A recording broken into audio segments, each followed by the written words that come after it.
This program is rated PG. It contains themes and scenes which may not be suitable for very young audiences. Parental guidance is advised. Be advised that the views and opinions of the hosts and guests do not reflect those of the station.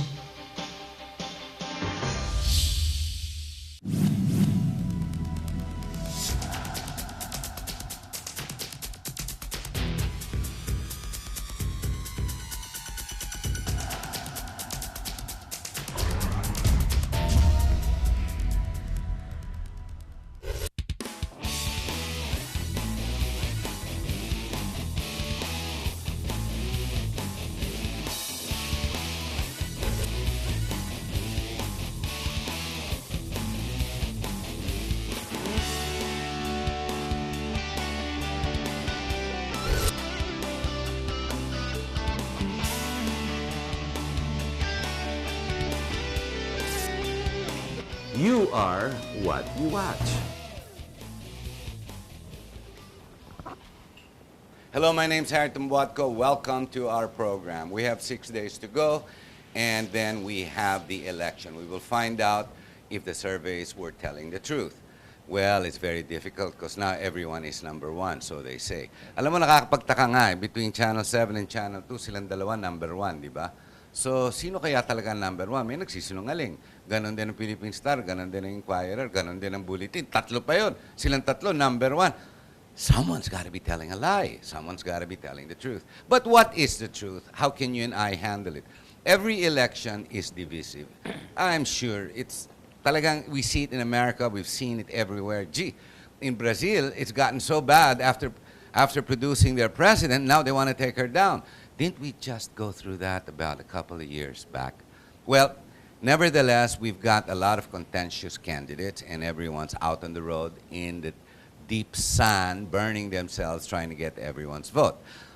I'd like to remind you of the issues that are hounding us. Mga nakakatakot po. Number one, Smartmatic. Will they count right? Alam mo, do you get to believe a liar once you've caught a liar lying to you? Do you believe that they will now no longer lie? That's exactly how I feel about Smartmatic. But is the issue all about this VPAT or this PCOS machine? Or is it really all about vote buying? Sino pinakamalalim na bulsa? Gagapangin ng mga bahay, dalawang Saturday night, Sunday night, maglalabas ng limpak-limpak ng pera, all of a sudden, yung seller-dweller, magiging number one at mananalo. Now, yung binibenta naman ng boto nila, do they even care? Because they don't even watch the news. All they care about are the teleseries and their entertainment, whatever. So, sino talaga dapat maging presidente? Sino yung tama maging presidente? And all these issues which are now confronting us. No big deal. If we get the wrong president, let's say goodbye to Zambales, part of Luzon. Bigyan na natin sa China. At the same time, let's forget about the farmers. Forget about food. Di naman natin kailangan kumain, di ba? Di naman natin naalagaan yung mga farmers natin. So what? Soon, we will sell rice for 5,000 pesos per half kilo. Ganun naman ang patakaran at the rate it's going. Who cares? Who cares about politics? Bigay na natin ang Pilipinas, bigay na natin sa Muslim at parang ganun eh. Kasi marami naman dyan, mas gusto nila malaman kung ano nangyayari sa mga buhay ng mga artista eh. Well, that's okay. But then again, you can always vote an American, di ba, into Malacanang, and that's always good. We will be part of America, but without the benefits. We still can't go to America, but they can come here and do as they please. Alam nyo, ladies and gentlemen, you be the judge of your future. But you know what? Since you've wasted your time, well, I seem to be part of that era. Let's try not to waste the time of our children, because after all, we are here, we are slugging it out, because we want to improve the country. Not for ourselves, because we have already failed them, but at least for them. Ladies and gentlemen, in this program, well, as you well know, well, some of you know, I was part of the political grouping called the Ang Kapatiran. While I may no longer be with the same group, because I have decided not to get into the contest of the elections or anything, I still hold in very high regard the same ideas the Ang Kapatiran will still push through. I still believe in all their advocacies. With us, we have the Prolife. We're going to discuss for the first part, the Prolife Partylist. which is number 109. And with us, we have some of their advocates. We've got Ernie Manalang, who's right at the very end. We've got Albert Alba, who was running for VP together with Lito David. Famous or infamous because he hit the headlines so many times because he went after Grace po. Amerikano pa ba si Grace po? Oo, no? Amerikano pa rin, ano? Actually, hindi. Wala siyang citizenship. Oo nga, no? If you will be So, technical about it. sinunod-sunod niya yung founding. Pero pinayagan siya ng Korte Suprema, pero until she becomes the president, can you only really file a complaint about her citizenship, correct? No, standing naman yung co-warrant ko kayo against her. Sa Senado, So di ba? tuloy pa rin. Tuloy pa rin. But let's not discuss that. Let's not Yes. discuss, or Yes. maybe in the second part. Let's talk about the pro-life party list. Let's start with Eric. Eric, why should we all vote the pro-life party list? Wait. Ladies and gentlemen, if you're Catholic, I assume you are, because if you're not, switch channel, change channel. Maraming channels na iba. If you're Catholic, is there still another option? Kasi ito na nga yun. This is the Catholic party list vote.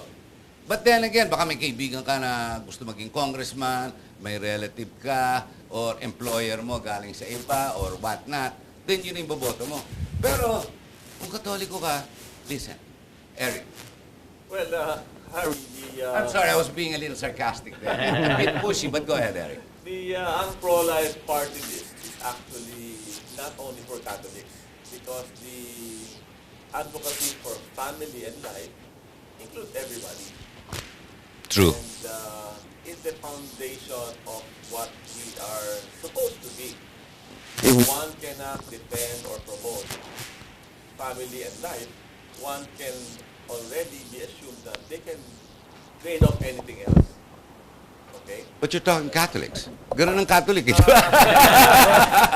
Yes. Roman Catholic, ha? Well, fortunately, there are also other Christian groups and Muslim groups that believe also the same ideology that common good must be something that everybody must embrace. Common good cannot happen if you cannot defend or promote somebody else's life. Tama nga naman. Tama.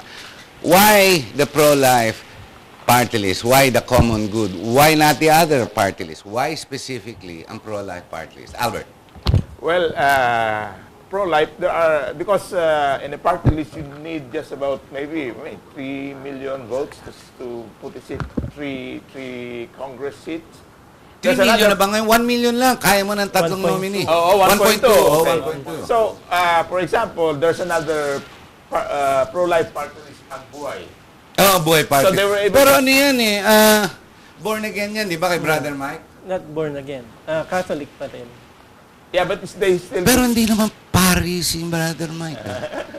Yung kanilang... Is he ordained? Pari ba yun? sa charismatic people. Hindi siya pare. Discuss that. Pero alam ko, hindi pare eh. Hindi ko nakikita sa ng simbahan, bibigay ng common yun eh. Katoliko ako eh. Di ba? Yeah. Okay, go ahead. Now, ito kayo about pro-life, no? May party list na pro-life, Buhay. But madali sa kanila kung they have won last election, they have won 3 seats. Now, if we can, and I'm sure they will be winning 3 seats again in this election. Oh, proven na yan eh. If we help ang pro-life party list na ito, take another 3 seats, then meron tayong 6 na pro-life representative doon sa Kongreso. Bagay, si Lito Atienza as the Yeah, head nominee, di ba? And he's performed rather well in Yeah. Congress, I have to admit. He stands up for the religious. But si Brother, pero si Lito, alam ko, Katoliko sa radyo yan. Yeah. Hindi naman charismatic yan eh. Ano ba tawag dyan sa buhay? Party si Brother Mike. He's a layman, di ba? He's not even clergy.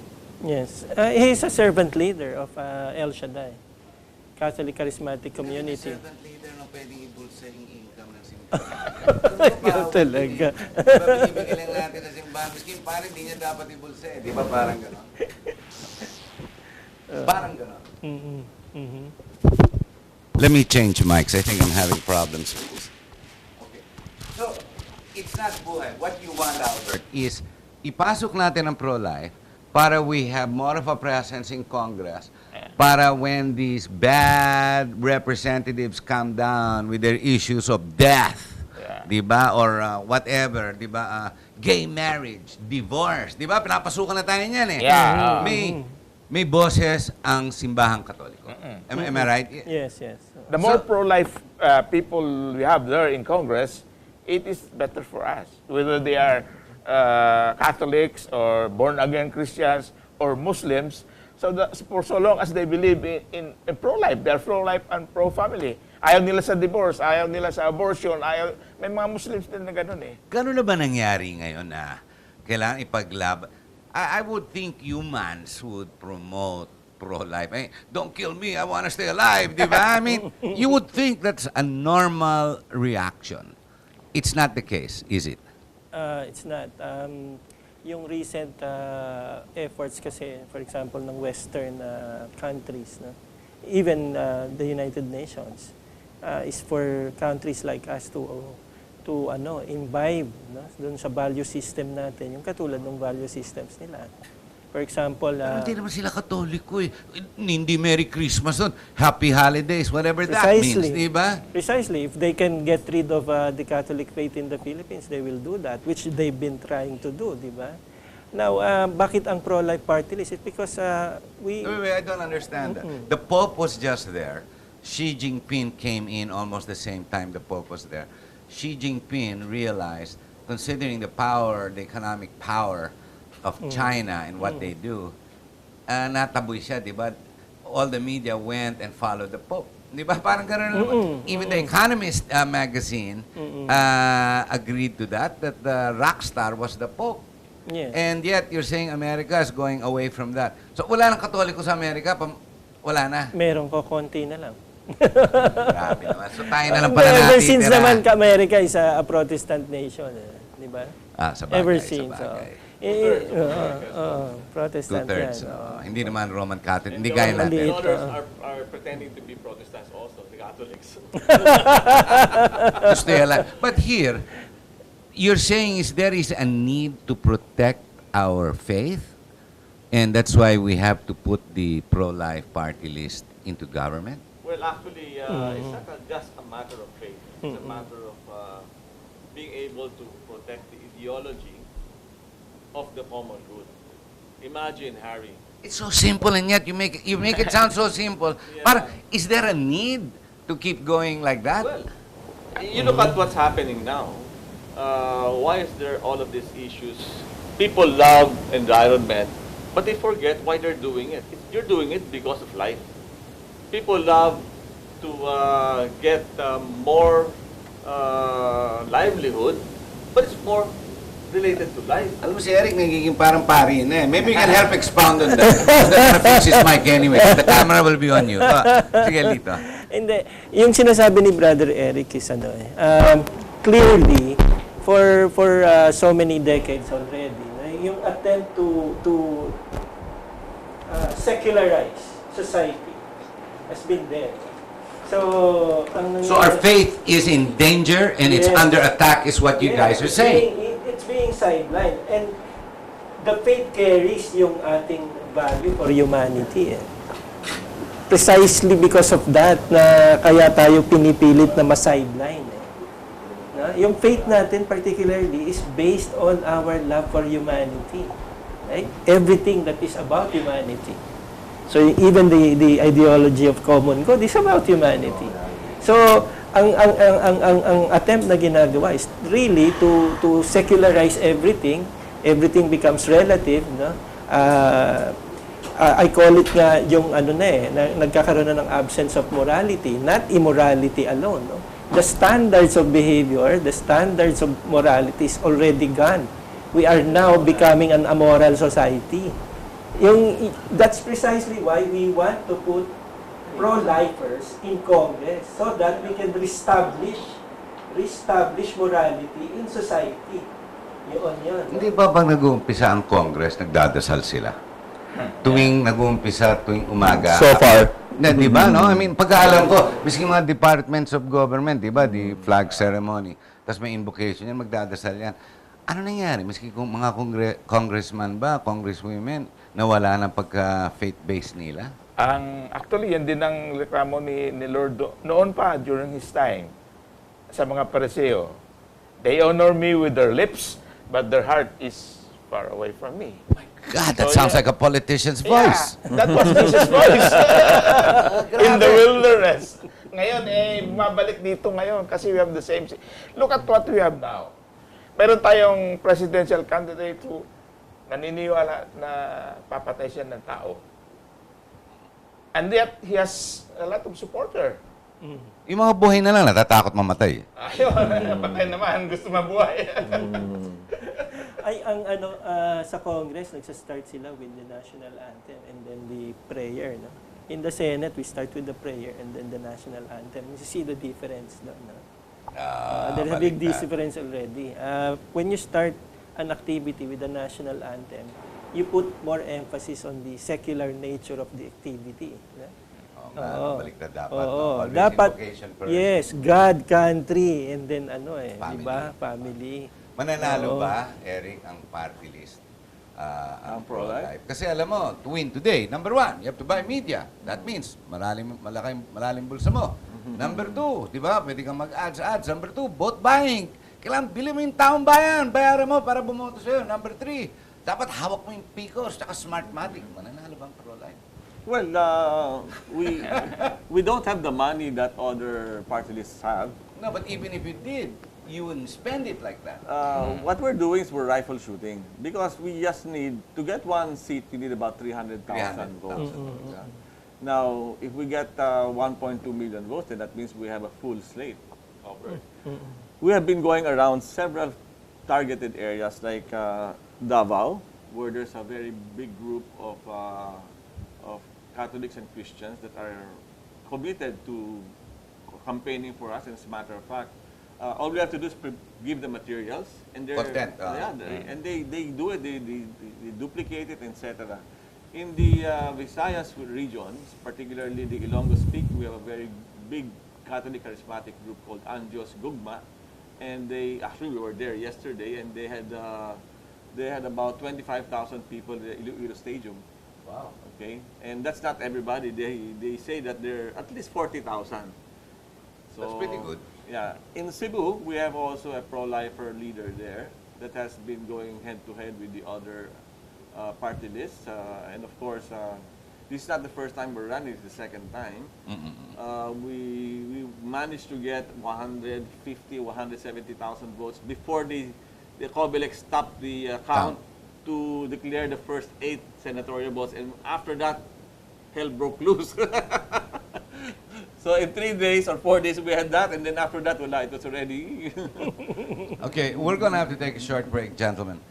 Ang labanan po dito, I guess, alam mo, ang problema kasi sa eleksyon, minsan marami bumuboto kasi kaibigan ko yan, pinsan ko yan, kamag-anak ko yan, or boss ko yan, or kaya ko pagkitaan yan. Why do we have to first vote a party list group? Simply because that's the law.